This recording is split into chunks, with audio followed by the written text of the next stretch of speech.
Hi everyone, good evening. We're here today again on a very important, interesting topic, and today we'll be talking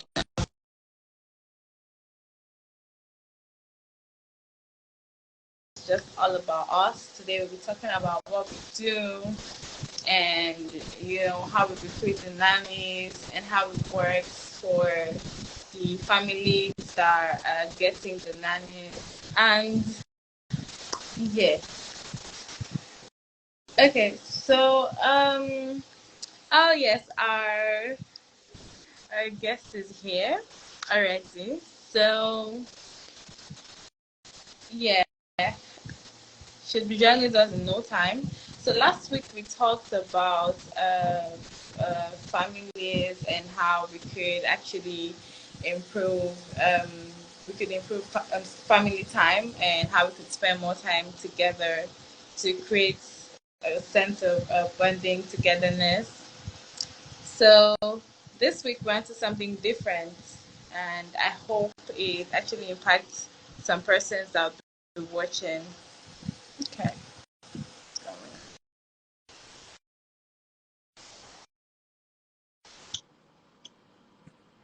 Hi, Hi. Good evening. good evening. Can you hear me? Is this okay? Yes, I can hear you. Can you hear me? Okay, yeah, but I think hold on. All right, I think it's my volume. All right, perfect. Okay. Is the angle okay or is it a bit slant? Yes, it is slant. It's slant. I think. Oh, okay. Let me see. Let Okay. me see. Okay. I think this is good. Yes. All right. How are you today? I'm fine. Thank you. Well, All right. It's so good to be doing this together. yes. And I think one of the reasons why this is actually timely is because we also need to reiterate with our clients on potential clients on what we stand as a brand and to allay the fears if they should have any Yeah. that we are reputable and we are trustworthy. So I'm ready for whatever questions you have for me tonight. Okay. So just about yourself for some persons that will be watching for like the first time that don't really know more. So introduce yourself. All right, my name is Fumilola Fashwe, and I currently am the head of training at Executive Global Nanny. I ensure that Okay. nannies, you know, that are registered with us go through our training process before they are placed with families, and I also supervise the placement team on our client when clients make requests to hire someone. I also ensure that families are rightly placed based on their requests with the nannies that they they want or that fit their needs. So basically that's what I do at Executive Global Nanny. And yeah, I've been in the childcare industry for over 5 years. I enjoy this, especially when it comes to conflict management, helping nannies understand their their vision, building a career as a nanny, especially in Nigeria, considering that it's still a very, very fresh industry, and a lot of people are still contemplating if this is what they should pursue or they should look for a better career opportunity. So that's basically what I do. Okay. Wow. So persons, people wanted to know that. I'm sure they've heard that. Okay. So the first question that we have today is, can you tell us about the nanny selection process at Executive Global Nanny? Okay, so when it comes to hiring, we work together with the family on what suits them.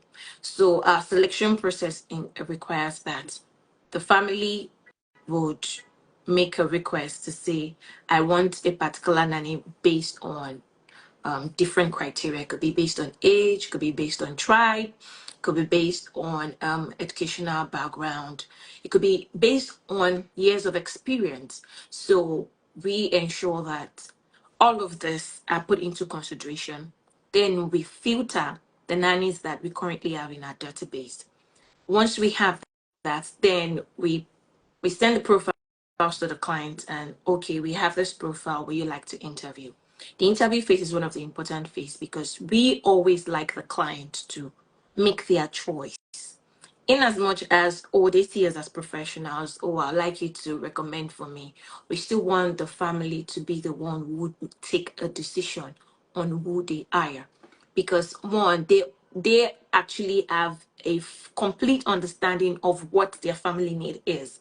So that interview process, we do not joke with it because we've had several cases where clients will say, oh, you guys know these people better, just give me somebody. But that interview process is a very important part of our selection process. So once the client is able to have the interview, usually we provide 2 to 3 profiles based on what we've filtered on, and whoever the client is comfortable with is who we now, you know, document, ensure that the documentation is okay, is fit medically to resume with them. Now, another part of the selection process is where the nanny also gets to agree to say, based on the interview, my conversation with the client, I think I'm also okay to resume. Because that's a part where um, a lot of people, especially both from the nanny and the clients, they feel like, oh, the nanny doesn't have a choice. But no, we always try to confirm from the nanny, especially based on the conversation with the client during the interview process. If you are okay or you like the client, do you think you can work with this client? So if they agree, so there has to be an agreement, then we proceed to the next stage.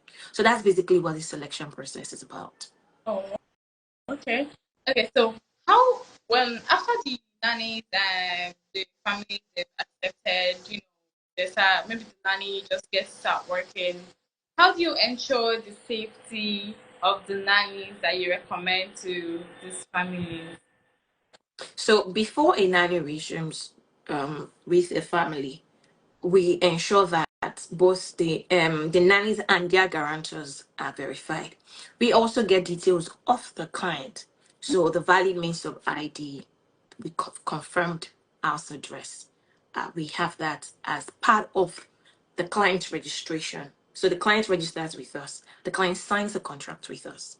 So now, for if for any reason anything happens, usually we call every month for feedbacks with from the client and the nanny. So if for any reason anything is wrong, we are able to know, and also we also advise the nannies that when if there is any issue whatsoever, do not hesitate to call, because there are cases where nannies say, "Oh, I didn't want to push. I didn't think." No, we have a relationship, a good relationship with every nanny that works with us.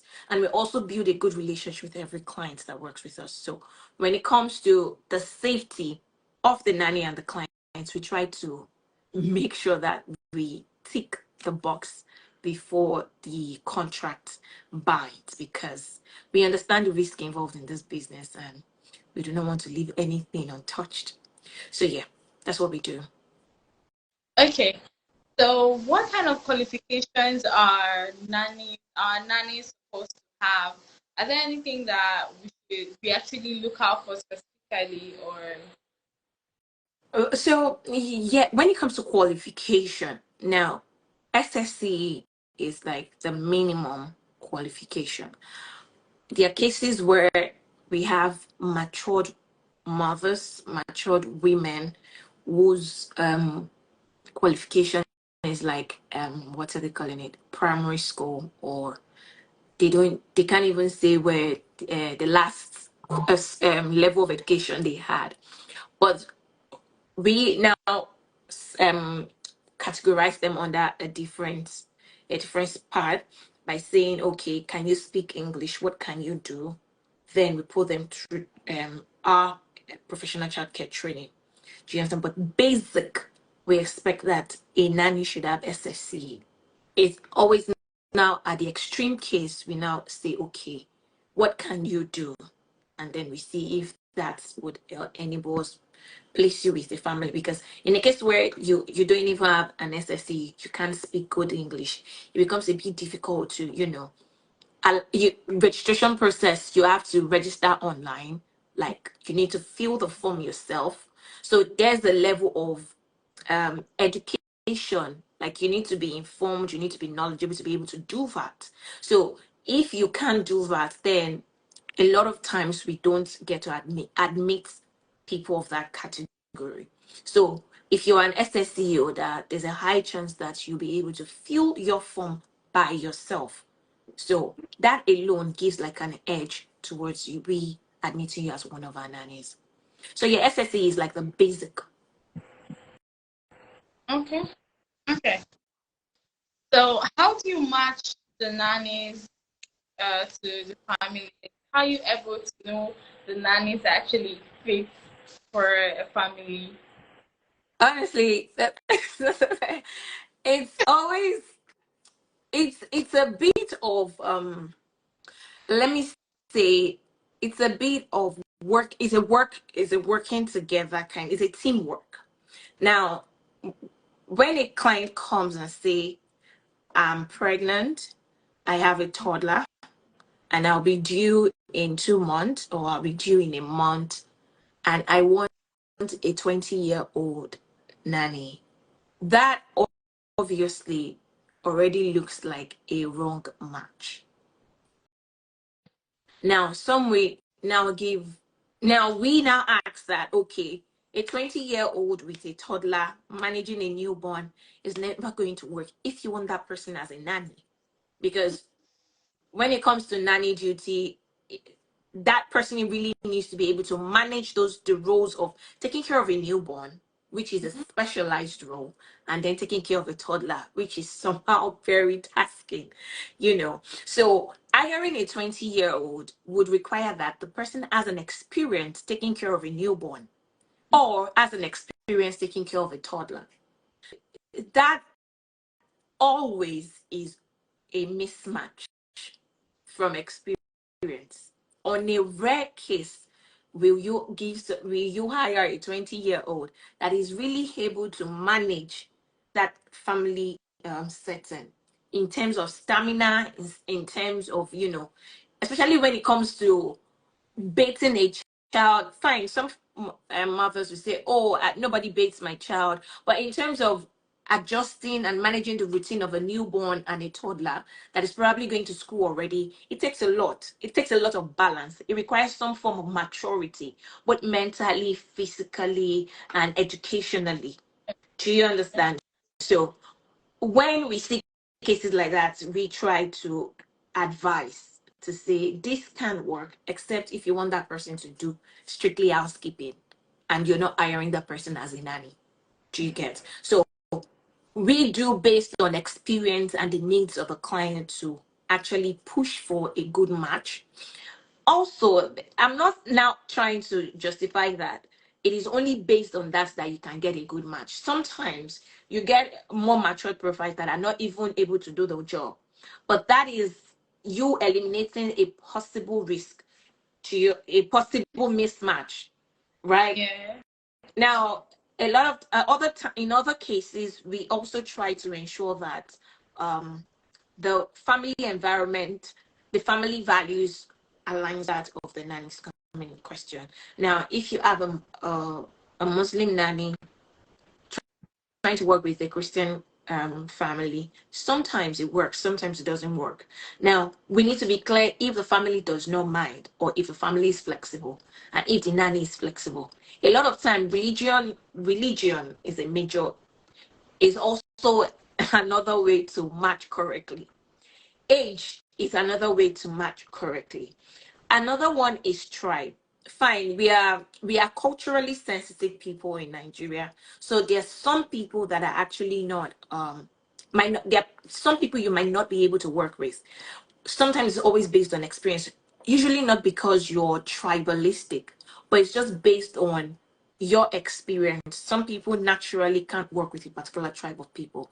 Some people naturally are not um welcoming to a particular part tribe of people. And also in some homes there's a language culture they're trying to build. So if you want to introduce early to your children a particular language. Sometimes it's the Yoruba language, sometimes it's the Igbo language. Other times it could be that you don't want any local language in your own. So we try to work based on those specifications of what client wants to place. Other times, some people just say, I just want a God fearing, I want someone that I can trust, I want someone who is committed. Based on client experience, usually they want someone who can do the job, someone who is passionate, someone who doesn't want to do this because of the money, you know. And that's one of the things we tell a nanny. So when a nanny is trying to build, if you're trying to build a career, you would are more calmer to pay the price than you are when it's just for the money. So when we now register, when the nanny is registered with us, we try to say, okay, what kind of vibe do you give us based on our conversation, based on our interaction with you? What do we think about you? What can we say about you? Do you understand? And even in hiring for our registration, from one of the questions we also ask the nanny is, how long do you want to work for? So for a client that is looking for a long-term service, we tend to be able to say, okay, this person is more likely going to be because she has plans to work for a longer period of time than for someone who is actually not ready to, stay for 1 week. Do you get? So that's really how we try to manage the situation. Wow, that's the process. Well, that's It's a very thorough process, but then you got to do what you have to do. okay. So, what supports do you provide to the nannies and the families during the hiring process and after you have actually set the nanny or appointed the nanny? Okay, so during the hiring process, we try to ensure that we give our best to the nanny and the client. And one other criteria we also consider, which I forgot to mention earlier, is the salary. Okay. Usually, salary budget is also a major factor when it comes to hiring. What's the client's budget? Is the nanny ready to, Or take the offer that the family is proposing?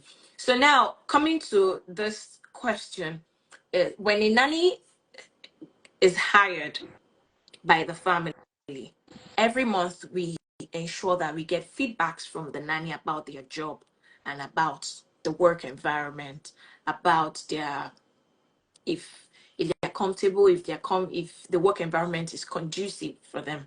We also get feedback from the client to know if the nanny is meeting up to their expectation.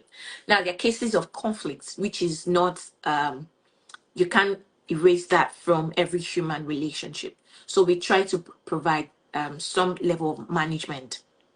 So if the client has some form of concerns or some form of reservations about some particular actions or habits about the nanny, we tell them to tell us, and then we try to advise the nanny. In some cases, it has to be that nanny is retrained um, on a particular, on a particular course to be able to handle that expectation of the client.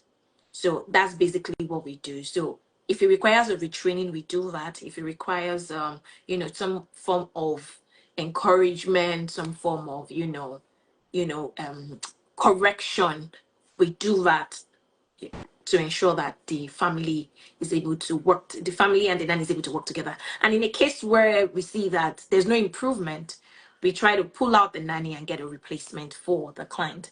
Sometimes it's the other way around. Maybe the nanny is actually not sleeping well and the client is not ready to have a sleep routine. We advise, and in a case where it's not possible, we try to pull out the nanny. So just that kind of engagement that we do and support we provide. okay. So how can you settle? How would you settle a conflict between family and nanny? I didn't get that. How would you or how do you settle a conflict between families and then the nanny appointed them?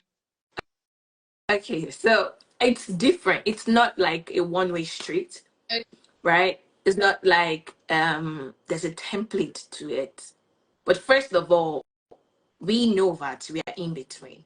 The nanny, we want the nanny to build a career, so we're in support of the nanny. We want to give the client the best service, so we are also in support of the client, right? So now we try to hear from both sides and try to see what the main issue is. Now we try not to be biased, because at the end of the day, we are both for these two people. So now, if it's a situation where the nanny is at fault, we tell the nanny genuinely. Now, if you're in a situation where it's the client that is at fault, we try to find a way to manage it, because this is obviously a communication role. The way a message is passed across goes a long way, and the way the message is being received also goes a long way. Because if it's not received, the client doesn't even understand what you're saying, or is not getting the intention of that communication, then it can be misunderstood, and a better decision could have been taken, but then something else was done. Do you understand? So we it's different based on what the issue is. So I can't really say, and this is how we do it, but we try our best to ensure that we are making the right choice, and we are communicating well to both parties. Okay. Okay. So you address feedback, positive or negative from the family side, and to, like like the family is actually sending feedbacks about the nanny that you appointed to them. I mean, positive and negative. How do you actually respond to that? Okay, I think I'll start with the positive, because at least everybody wants positive. Right. So when it's positive, of Yeah. course, we are happy. And it's something we want to blow. In fact, you see us post it on our Instagram page that, oh, this is what a client, is saying about this particular nanny. And another thing is, when it is positive, it boosts the morale of the nanny. It's, it's a feedback. Everybody wants some to be praised, so it makes you want to do more. It makes you want to give in your best. It makes you want to go the extra mile. So, because that's what we want, so we will definitely communicate that to the nanny. And depending on how the client gives such feedbacks, there are cases where a nanny resumes, and in 2 months the client reviews their salary upward, just because they are happy with the delivery of the nanny. Do you understand? So, and then the client calls to say, "Oh, I'm planning to increase my nanny salary next month because she has wowed me." We are going to call the nanny to say, "Please, whatever you're doing, keep it up, because your boss is happy with you." Yeah. So those are kinds of feedback. Now, there are cases of feedbacks where the clients just wants the nanny to come out, and they don't want you to talk to them. They don't want it. I'm just tired. Take her out and give me a replacement. So in such cases, we also manage that well, because that's negative. Now, one thing we always try to do is give us a full detail of some of the things you're not comfortable with about that nanny, because it helps us in placing her for the next client. Okay. Now, sometimes one of the things that actually helps us in placing. Another thing is compatibility. Some people are the fact that a particular nanny can work with a client doesn't mean that she cannot work with another client. But it is always good to know that this is our weaknesses. These are some of the things that she needs to work on, or these are some of the things that she has refused to improve on, to improve on. So if she's not ready to change, it helps us to know if we should do away with that nanny, or if we can retrain and then replace her with someone else. So that's how we manage conversations like that. Also, feedbacks from nanny. Sometimes some homes are actually not safe for anyone to work. So we always tell the nanny to give us that proper feedback, so that it guides us. Because a lot of times you find out that the client will make it look like the nannies you're sending to them are actually not fit for the job, or you people don't have a good nanny, you people just keep sending me and blah blah blah. They try to name the agents, tempt the agency as the problem. Meanwhile, they do not have a good home environment that or work environment for the nanny that is being sent to them. Some issues like food, some issues like verbal abuse can be the order of the day in the home. So if a nanny is able to give us that feedback, it's easy for us to say this has been the trend based on off of the nannies that we've actually placed with this particular family. And if it becomes, reoccurring, it helps us to know if we want to really continue with this client or we want to terminate the contract with the client. So that's how we manage the feedback. It's not always, it's different, but it's always best to receive those feedback and take a decision on it. Okay. Wow. That's really interesting. Okay. How responsibility of nannies that we actually recruit families from.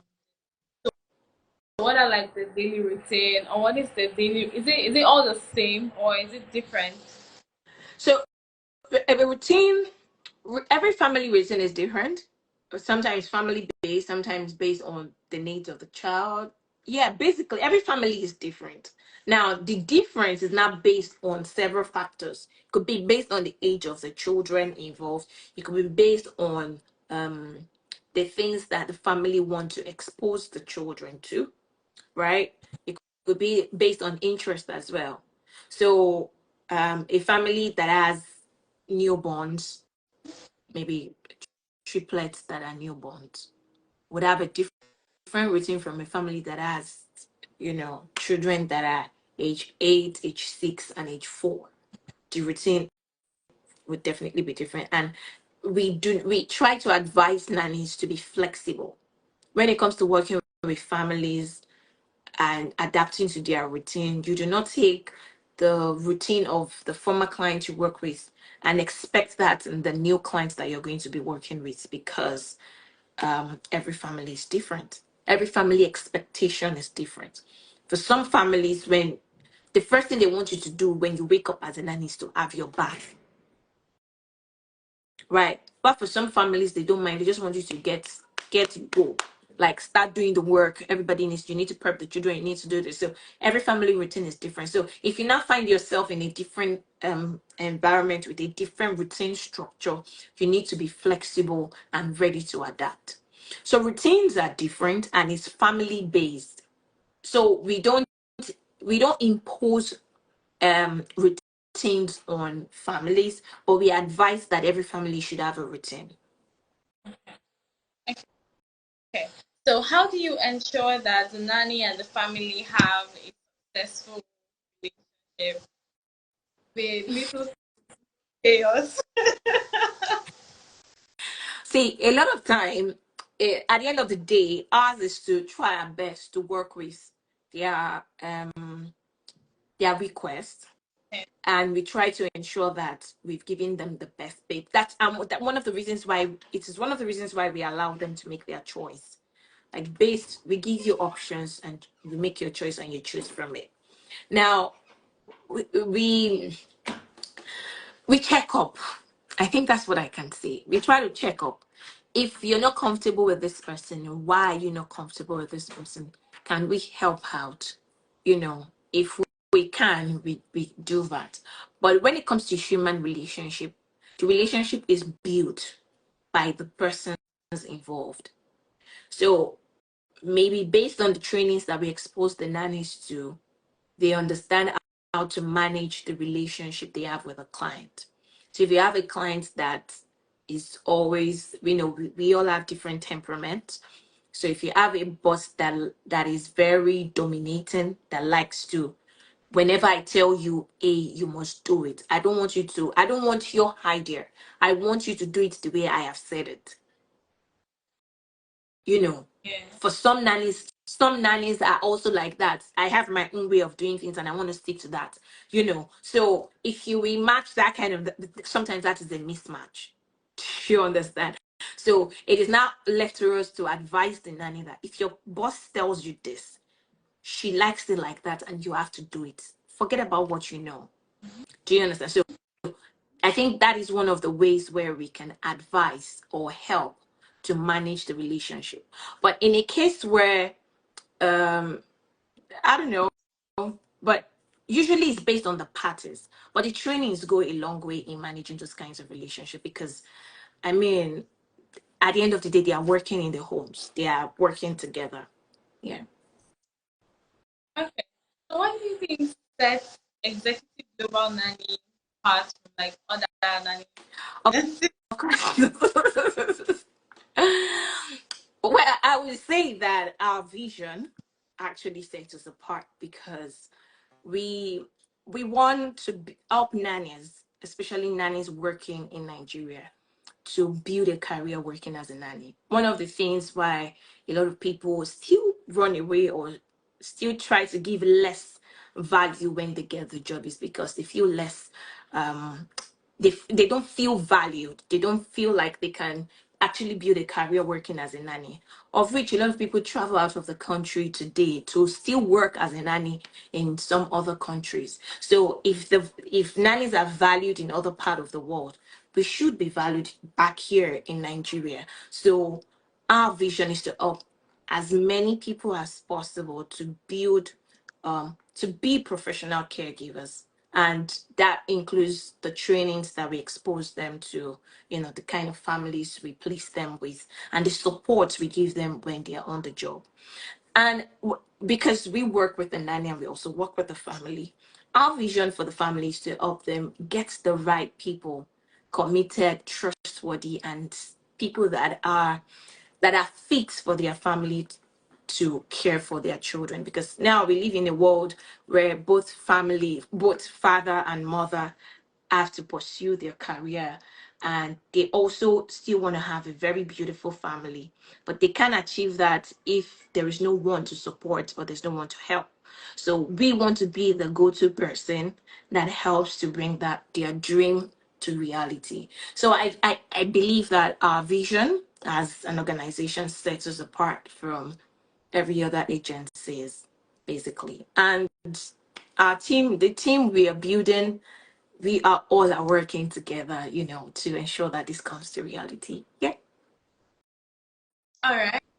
We hope it actually does because for real, people actually have to leave the country and go out to still work as And nannies, it's and then yeah, very heartbreaking because we because we a lot of people come to work to, take the professional childcare course to get certified through us.